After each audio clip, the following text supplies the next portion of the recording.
Treener Martin, esimene Balteco vastumäng läks päris karmilt ära 5 punktiga ja nüüd magus võit päris suurelt. Kas toimus mingeid muudatusi või siis panite samad teed pidi edasi?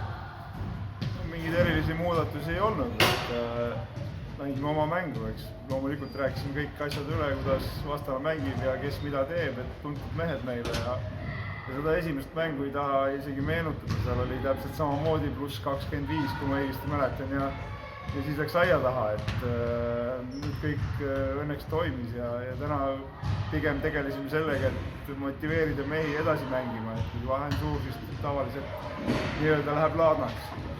Kui võrrelda nüüd esimest ringi, kas on siis rohkem mängude koha pealt analüüse rohkem tehtud, et teine ring nüüd palju sujuvamalt ja ilusamini läheb või iial ei või teada?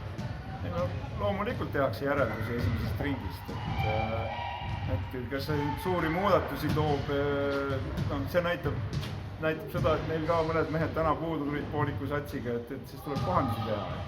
Aga esimene voor annab loomulikult infot. Seega, aitäh sulle ja edu veel hooajal!